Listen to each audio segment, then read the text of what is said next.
What is up, everybody, and welcome back for another episode of Jesse's Drone Adventures. In today's episode, I got a really unique location for you. We're going to go check out what's known as the Casa Grande Domes. Now, when I first came across this place, I was actually surprised to learn that it wasn't too far from my place, maybe only 50 miles. And when I first saw pictures of it, it looked like a bunch of crashed UFOs or flying saucers. So I was like, all right, I got to go check this out. So when we get there, we're going to park, get out, hopefully do a walkthrough. I'll do a little bit of a voiceover so that way you guys can learn a little bit about the history. And yeah, we'll just check it out. Let's go. All right, guys, so we just parked alongside of the road. The abandoned domes are over there. So we're going to go over there and check them out. Whoa, neato. This straight up just looks like a bunch of crashed UFOs. Like that was like the first one, and this was the rest. All right, guys, so quick update. Bummertown, population me. Here's why. There is a sign that says no trespassing, and we're going to abide by that. I lied. I'm going in. We're going to check it out. We're just going to go in real quick, take a quick peek, and then head out. We're going to go into the first dome here. This is the one I saw on YouTube that I really wanted to check out. Whoa! Boy, it echoes in here. Have a look. I took the ND filter off so that way you can see a little bit more clear. I totally feel like I'm in a UFO crash landing. Wicked.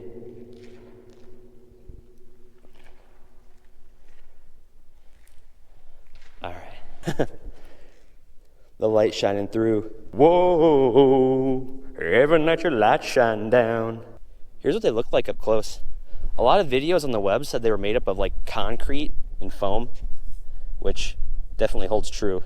All right, so now that we checked out that one, we're gonna go to the next one over here. This is the one where they're all connected. Dude!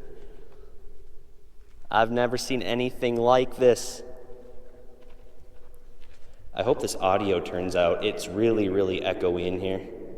This kind of takes me back to like the mid-90s when I was like in kindergarten, and we'd go in the gym and we'd have the parachute, we'd flip it up, then you'd sit on it, and then you felt like you were kind of under a dome. It's exactly what it reminds me of. People that I was talking to said as soon as you walk in, the temp definitely drops. And it totally does. It's definitely a lot cooler in here. Now, a lot of people say this place is home to a lot of satanic worship and witchcraft and rituals and things like that.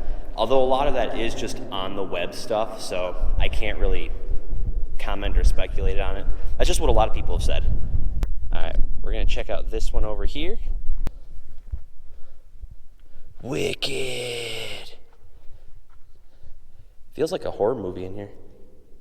If you're definitely into exploring abandoned buildings, I'm not gonna say definitely come and trespass, but it's definitely one worth driving by and checking out, because you can still get some pretty good views from the road.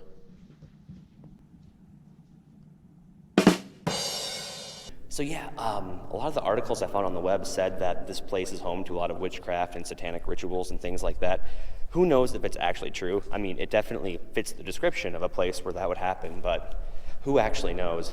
I also found this article on the web too that said there's tunnels out here underneath them. So if we can find those, awesome. If not, you know, I'm just pretty grateful to be in here right now. So this definitely makes it all worth it. Was that a Flintstone? No. Looks like something from the Flintstones though. So this is the one that collapsed. And I did read an article on the internet that said this collapsed sometime in 2018. I don't know which month for sure, but it stated that it stated that it collapsed in 2018 and they had plans to just, you know, tear down everything else out here, but I don't know what happened. They just haven't as of yet. So I'm sure this part probably collapsed due to the elements, the rain, the storms, the wind, things like that. Especially with this, it definitely seems like a fragile structure, which kind of makes me a little worried. But we should be okay. But as time goes on, nature does reclaim what's rightfully hers. This is so awesome. I don't know if this is a tunnel. Oh. Looks like a trash bin for artists. Looks like there's a wig in there too. That's weird. This part right here reminds me of that scene in the movie Candyman. Take a look. You got the eyes, the nose, the lips, teeth, and the mouth is the doorway. If you haven't seen the movie Candyman, I'll put a little clip up here right now. You get the idea. This is just truly fascinating.